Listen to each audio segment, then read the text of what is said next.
Ils voulaient un roi. Mais ce qu'ils ont eu a changé le royaume pour toujours. Salut à tous! Bienvenue dans ce film incroyable qui vous tiendra en haleine du début à la fin. Mais avant de commencer, pourquoi ne pas prendre une collation pour rester concentré? Et surtout, n'oubliez pas de cliquer sur le bouton s'abonner pour ne rien manquer de nos prochains films passionnants. L'histoire commence avec un roi qui a failli tomber dans les escaliers, perdu dans ses pensées. Son assistant personnel, Omar, s'est précipité pour l'aider, accompagné d'un garde royal. Le médecin, après avoir stabilisé l'état du roi, avertit Omar de garder un œil sur lui. Omar rassura ensuite le roi en lui disant de ne pas trop s'inquiéter pour le prince, qu'il reviendrait bientôt. Pendant ce temps, un jeune homme nommé Emma passait du bon temps avec sa petite amie Grace et son meilleur ami David. Emma faisait de grandes promesses à Grace, parlant même de voyager à l'étranger ensemble. Grace insista pour qu'Emma réponde à son téléphone, mais il refusa, disant que cela gâcherait leur plan. Lorsqu'elle découvrit plus tard qu'Emma appartenait à une famille royale, elle fut bouleversée. Il réussit toutefois à la calmer au fil de la conversation. Au village, le roi réunit ses anciens conseillers. Il leur expliqua qu'il avait tout fait pour ramener le prince à la maison, mais celui-ci ne répondait pas. Les anciens insistèrent pour qu'il continue à essayer. L'un des anciens, Emeka, alla voir sa fille pour obtenir des informations sur le prince. Mais comme il ne la reconnaissait comme sa fille que lorsque cela l'arrangeait, elle partit sans dire un mot. Quelques jours plus tard, David passait du temps avec un ami lorsqu'il reçut un message vocal d'un numéro inconnu. Le message parlait de son oncle, le roi, et de sa santé déclinante. On y disait que le roi mourait et voulait voir son fils avant de rendre son dernier souffle. David conseilla à Emma de rentrer immédiatement au village. Emma fit ses bagages et promit à sa petite amie qu'il reviendrait bientôt. Elle avait déjà le cœur lourd, mais il lui assura qu'il tiendrait parole. À son arrivée au palais, le gardien informa le roi. Mais à la surprise générale, le prince, qui se faisait désormais appeler princesse Emma, agissait et s'habillait comme une femme. Il déclara même à l'une des servantes qu'il détestait les hommes, puis partit avec elle. Le roi et l'ancien Emeka furent bouleversés. Ils savaient qu'un tel comportement était considéré comme une abomination dans leur royaume et commencèrent aussitôt à chercher une solution. Dans la chambre d'Emma, il ordonna à la servante de changer les couleurs et la décoration, disant qu'il détestait tout ce qu'il voyait. Plus tard, le roi, inquiet, fut réconforté par Omar, qui lui rappela les paroles du médecin. Omar avertit ensuite les servantes bavardes de suivre à la lettre les ordres de la princesse, pour le bien du roi. Ce soir-là, Emma poussa un cri en voyant un cafard dans sa chambre, laissant Omar stupéfait. Le lendemain, Emma appela deux servantes, l'une pour lui limer les ongles, l'autre pour lui chanter. En voyant cela, le roi entra dans une colère noire et renvoya immédiatement les servantes. Omar tenta de calmer le roi, puis alla confronter Emma à propos de son attitude, mais celui-ci l'insulta. Mais attendez, Emma est-il vraiment une princesse ou cache-t-il quelque chose de bien plus sombre? Le jour suivant, alors que les anciens attendaient la décision du roi au sujet du prince, Emma entra dans la salle de réunion et afficha son comportement féminin devant eux. Le roi, submergé par la honte, fit une crise cardiaque. Le médecin informa Omar de la dégradation de la santé du roi, tandis qu'Emma les ignora complètement. Quand Omar revint, Emma cria après elle et partit furieux. Pendant ce temps, la petite amie d'Emma appela et il parla à nouveau comme un homme, révélant qu'il ne faisait que prétendre être une femme afin qu'on le rejette du trône. Il promit à sa copine qu'il se reverrait bientôt, puis reprit son rôle dès qu'Omar frappa à la porte. Le lendemain, Emma refusa de prendre son petit déjeuner et demanda qu'on lui prépare une autre soupe, du bouillon de chèvre épicé. Plus tard, Omar interrogea le chef sur le repas et Emma intervint grossièrement. Quand le roi vint manger et remarqua que son plat avait été modifié, il insista pour le consommer quand même. Omar quitta la pièce, peiné, et le roi avertit sévèrement Emma de ne plus jamais toucher à sa nourriture, le renvoyant aussitôt. Ce même jour, lors d'une réunion avec les anciens, Emma fit irruption et parla sans respect. Lorsqu'il déclara « Mon mari sera roi », les anciens, furieux, quittèrent la salle en demandant au roi d'agir. le roi fut envahi par le regret. Plus tard dans la soirée, Emma confia à sa petite amie qu'il était surpris qu'on ne l'ait toujours pas chassé. Mais lorsqu'il réalisa qu'Omar avait entendu la conversation, il se précipita vers elle, la suppliant de ne rien dire. Qu'il était en réalité un homme se faisant passer pour une femme, juste pour éviter de devenir roi. Omar resta figé, sous le choc de cette révélation. Pendant ce temps, les anciens tinrent une réunion secrète à l'insu du roi, après qu'Elder Emeka les eut poussés à s'unir contre lui. Il les convainquit de le renverser, affirmant qu'il n'avait pas d'héritier pour succéder au trône. Leur plan était de s'emparer des biens et des richesses du roi une fois qu'il serait destitué. Bien que quelques disputes éclatèrent entre eux, ils finirent par s'entendre pour coopérer. De retour au palais, les anciens conclurent que si aucun prince ne montait sur le trône, la couronne devrait revenir à une autre famille. Mais le roi leur rappela ses ancêtres, ceux qui avaient régné pendant des générations et posé les fondations du royaume. Déçus par sa réponse, les anciens quittèrent la salle de colère. Quand Emma voulut parler, son oncle le fit taire immédiatement. Peu après, alors qu'Omar s'entretenait avec le roi, celui-ci exprima sa profonde douleur face à la situation. Il lui confia que si Emma refusait de prendre le trône, il perdrait tout. Les propriétés, l'argent et toutes les richesses royales seraient partagées entre les anciens.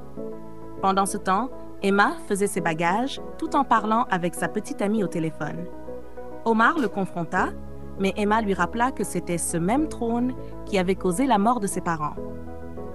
Omar le prévint qu'il y aurait des conséquences s'il partait, puis s'en alla tristement. Ce soir-là, Omar revint et l'interrogea sur la mort de ses parents. Elle lui rappela qu'il avait eu un frère et qu'en fuyant vers la ville, ils avaient eu un accident. Omar essaya de l'encourager à ne pas suivre le même chemin que son père, un homme qui avait cherché à fuir au lieu de trouver des solutions, mais le prince Emma s'éloigna sans répondre. Plus tard, Omar s'excusa et ouvrit les yeux du prince en lui disant « Une loi faite par un roi peut aussi être changée par un autre, mais seulement si toi tu deviens roi. » Le lendemain matin, le roi s'évanouit alors qu'il s'apprêtait à prendre son petit déjeuner et fut transporté d'urgence à l'hôpital. À leur retour, le prince Emma parla au personnel du palais comme un vrai homme pour la première fois, donnant des instructions calmes et fermes avant de partir. Seule une personne remarqua ce changement. Ce soir-là, Emma resta seule, plongée dans ses pensées. Mais les amis, qu'est-ce qui se passe vraiment dans l'esprit du prince Emma? Quelque chose de grand se prépare. Le jour suivant, Emma demanda à son oncle pourquoi il devait absolument devenir roi. Le roi l'appela à lui et expliqua que, malgré les erreurs du passé, il devait changer l'ancienne loi afin que ses propres enfants ne subissent pas la même malédiction à l'avenir. Le matin suivant, le prince se présenta au petit déjeuner dans son apparence normale, sans déguisement, sans faux semblant, acceptant enfin son destin de rester et de régner. Un soir, alors que le prince Emma et Omar travaillaient sur des rapports, Emma lui dit d'aller se reposer pendant qu'il continuait seul. Elle s'en alla, souriante devant son nouveau sens des responsabilités. Le lendemain matin, le prince Emma appela Omar et lui révéla son plan. Organiser une grande réunion au palais afin de découvrir quels anciens étaient réellement loyaux et lesquels ne l'étaient pas. Il demanda aussi à Omar d'empêcher son oncle d'assister à la réunion. C'était un plan brillant, mais comment allait-il le réaliser? Plus tard dans la journée, le prince rejoignit la réunion et informa les anciens que le roi ne serait pas présent. Elder Emeka osa lui dire de renoncer au trône à cause de son comportement féminin. Mais le prince tint bon, déclarant qu'il resterait roi, afin d'abolir l'ancienne loi stipulant que le trône ne pouvait être transmis qu'à un seul fils. Ces paroles mirent Emeka en colère, qui quitta la salle, suivi par sa mère. Le prince envoya alors un messager pour l'avertir. S'il ne revenait pas, il serait banni à jamais. Le roi, inquiet dans sa chambre, reçut de bonnes nouvelles d'Omar au sujet de la façon dont Emma dirigeait désormais avec assurance. Emeka revint plus tard et présenta ses excuses au prince. Mais lorsque celui-ci expliqua ses projets, notamment son désir d'avoir plusieurs fils pour préserver la lignée royale, certains anciens approuvèrent, tandis qu'Emeka, furieux, quitta encore la salle. Elder Emeka rencontra ensuite sa fille, complotant pour exiler à la fois le roi et le prince. En échange de son aide, il promit de financer ses études jusqu'au niveau qu'elle souhaiterait avant de partir. Le prince demanda plus tard à Omar si elle avait un lien avec Elder Emeka. Elle mentit d'abord, puis finit par avouer qu'il était son père, bien qu'il ne l'ait jamais reconnu, et lui révéla ses plans maléfiques. Un soir, le prince et Omar eurent un moment calme ensemble. Il lui confia ses craintes, que l'influence d'Emeka puisse lui faire perdre le trône. Ensemble, ils eurent l'idée de s'adresser directement à la jeunesse, convaincus que si la nouvelle génération le soutenait, il deviendrait le roi légitime. Le lendemain matin, le prince Emma envoya un garde informer le crieur public d'annoncer dans les 7 villages qu'une assemblée générale aurait lieu le lendemain à 15 h, avec la présence de représentants et de chefs de jeunesse de chaque village. Ce soir-là, alors qu'Omar étudiait pour son cours de médecine, le prince entra dans la pièce et la complimenta pour ses efforts. Le lendemain matin, le prince Emma s'adressa à la jeunesse, parlant ouvertement de ses faiblesses, de ce qu'ils avaient pu entendre à son sujet et de sa décision de devenir roi afin de changer certaines lois. Il expliqua ses motivations et peu à peu, tous les jeunes se rangèrent de son côté, lui offrant leur plein soutien. Le prince Emma et Omar étaient remplis de joie. Alors qu'ils s'apprêtaient à s'embrasser, le roi fit irruption et les interrompit. Mais à sa grande surprise, dès qu'il partit, sa petite amie Grace entra et commença à lui témoigner de l'affection. Omar, choqué, s'éloigna silencieusement. « Wow, les amis, les choses vont exploser. Que va faire Emma à ce stade? Il aime Omar, mais Grace est de retour. Doit-il rompre avec Grace pour être avec Omar ou épouser Omar et rester au palais? Découvrons ensemble la suite. » Cette nuit-là, Emma expliqua à sa petite amie pourquoi il n'avait pas répondu à ses appels. Il s'avéra que c'était son amie qui lui avait donné les indications pour venir au village. Emma, qui avait promis tant de choses à Grace, ne pouvait plus tenir ses promesses, car il devait rester dans le royaume pour régner, compte tenu des enjeux. Le lendemain matin, Omar vint servir le prince Emma et sa petite amie.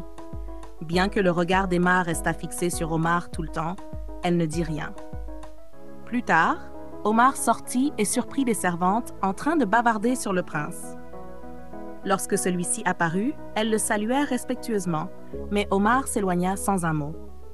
Une nuit, le prince Emma alla voir Omar dans sa chambre pour prendre de ses nouvelles. Ensuite, il retourna dans la sienne et réveilla Grace pour lui parler. Après une longue discussion, il lui annonça que leur relation ne pouvait plus continuer. Elle comprit et avoua qu'elle n'était pas prête à devenir reine du village. Bien que blessée, elle accepta son choix, car ainsi va la vie. Quelques semaines plus tard, le prince Emma alla parler à Omar. Il lui expliqua sa rupture avec Grace et lui confia ses véritables sentiments. Mais Omar insista pour qu'il se concentre d'abord sur l'abolition de la loi injuste avant de parler de mariage. Puis elle partit calmement. Un jour particulier, le grand prêtre et les anciens se réunirent et abolirent officiellement la loi qui stipulait que le trône ne pouvait appartenir qu'à un seul fils. Par la suite, ils couronnèrent le prince Emma comme nouveau roi. Plus tard, Elder Emeka rencontra sa fille et lui ordonna de garder sa position maintenant qu'Emma était roi, croyant que celui-ci l'épouserait bientôt. Il commença à lui parler d'un ton menaçant, mais lorsqu'il s'approcha d'Omar, elle refusa avec audace de le reconnaître comme son père.